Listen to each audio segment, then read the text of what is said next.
మహాభాగవతోత్తముడైన ప్రహ్లాదుని యొక్క గుణగణములను వర్ణిస్తున్న ప్రహ్లాదోపాఖ్యానము భాగవత పద్యములు 9వ భాగము. బ్రహ్మదేవుడు ఇచ్చిన వరములతో మితిమీరిన గర్వంతో విర్రవీగుతూ శాస్త్రము చెప్పిన మార్గములను అతిక్రమించి మరీ ప్రవర్తిస్తున్న రాక్షసరాజు హిరణ్యకశిపుని చేత బాధింపబడిన దేవతలందరూ కూడా దిక్కులేక ఉన్నాం, మాకు దిక్కు ఎక్కడ దొరుకుతుంది, ఈ రాక్షసుడి బాధ ఎప్పుడు తప్పుతుంది, ఎప్పుడు బాగుపడతాం, మమ్మల్ని ఎవరు కాపాడగలరు అని బాధపడుతూ దేవతలు, కిన్నరులు, సిద్ధులు, సాధ్యులు, మునులు, ఖేచరుల నాయకులు అందరూ శేషతల్పసాయిని, సంసార బంధముల నుండి ముక్తి ప్రసాదించువాడిని, పద్మాక్షుని, విష్ణుమూర్తిని ఆశ్రయించారు. తరువాత ఏమి జరిగింది? ఎక్కడనున్నవాడు జగదీశ్వరుడు ఆత్మమయుండు మాధవుండెక్కడికేగే, శాంతులు మునీసులు భిక్షులు రారు క్రమ్మరన్, ద్రిక్కుల నెల్ల నెక్కుడు తుదింజొర దిక్కగునట్టి, దిక్కుకై మృక్కెదమేము హస్తయుగముల్ ముకుళించి మదీయ రక్షకున్. సకల లోకాలకు ప్రభు అయిన శ్రీ మహావిష్ణువు ఎక్కడ ఉన్నాడో ఏమిటో, అందరిలోనూ ఆత్మరూపంగా నిండి ఉండువాడు లక్ష్మీదేవి భర్త, తనను చేరిన శాంతజిత్తులు మహామునులు విరాగులకు పునర్జన్మ ప్రసాదించువాడు ఆయన.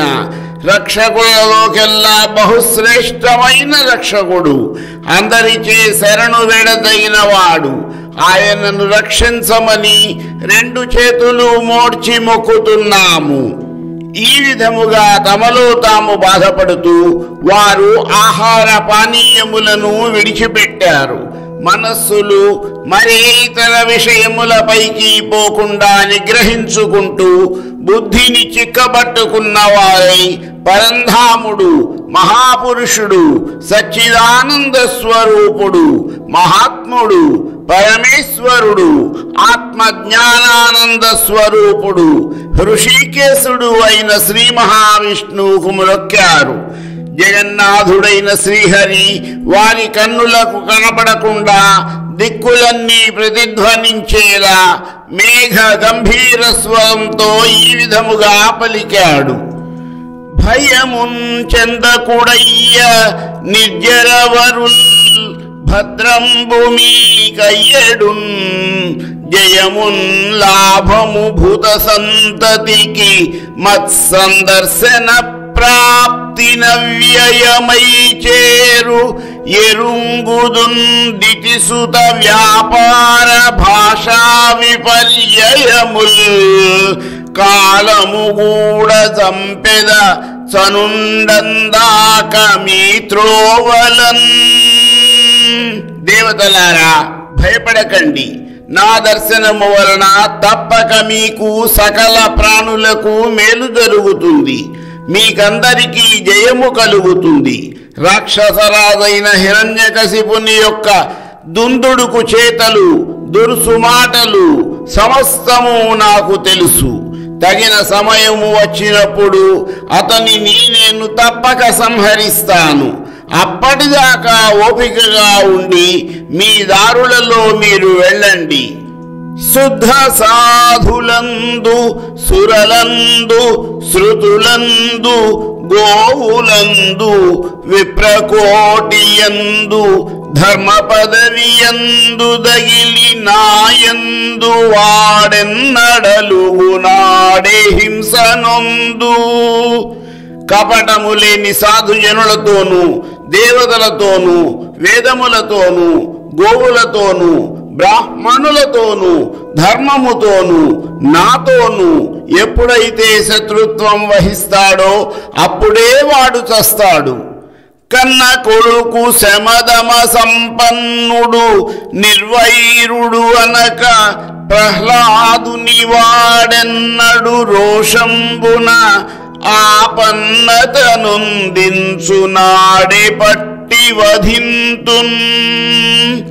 ఎప్పుడైతే వాడు కక్షగట్టి వైరభావము లేనివాడు, శాంతి మిన్నగా కలవాడు అని కూడా చూడకుండా తన కన్న కొడుకు ప్రహ్లాదుడికి కీడు తలబెడతాడో అప్పుడే వాడిని చంపుతాను. వేదోదత్త వరప్రసాద గరిమన్ వీడింత వాడై మిమున్ బాధం బెట్టుచునున్న వాడని మదిన్ భావింతు భావించినే సాధింపందరిగాదు కావున కడున్ సైరించితిన్ మీదటన్ సాధింతున్ సురలారా నేడు చనుడా శంకింపమీకేటికిన్. దేవతలారా, హిరణ్యాక్షుడు బ్రహ్మ ప్రసాదించిన వరముల బలముతో ఈ విధముగా మిమ్మల్ని బాధ పెడుతున్నాడు. ఇప్పుడు వాడిని ఏమి చేయడానికైనా తగిన సమయము కాదు అని చూసి కూడా చూడనట్లు ఊరుకుంటున్నాను. ఇక మీదట ఊరుకోను. మీరు ఎటువంటి సందేహములు లేకుండా వెళ్ళండి. ప్రహ్లాదుని యొక్క జన్మ వృత్తాంతమును అతడు గురుకులంలోని తన సహచరులతో స్వయముగా చెప్పగా ఇప్పటికే తెలుసుకున్నాము. ఇక ఆ ప్రహ్లాదుని యొక్క గుణగణములను ఇప్పుడు తెలుసుకుందాము.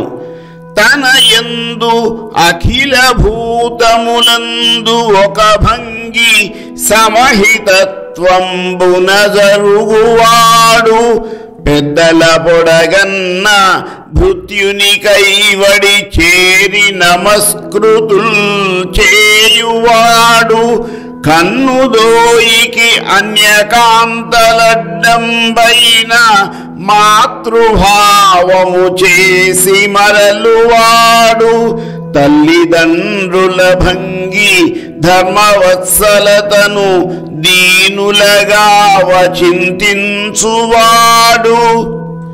సఖుల ఎడ సోదర స్థితి జరుపువాడు, దైవతములంచు గురువుల తలచువాడు, లీలలందును బొంకులు లేనివాడు, లలిత మర్యాదుడైన ప్రహ్లాదుడధిప.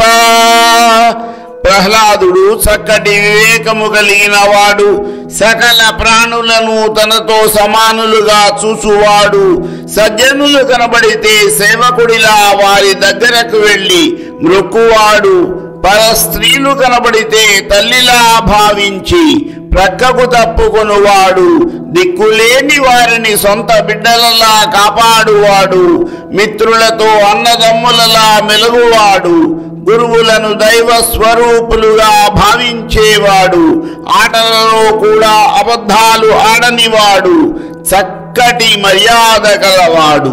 మరికొంత కథా వివరణము నా తరువాతి భాగములో.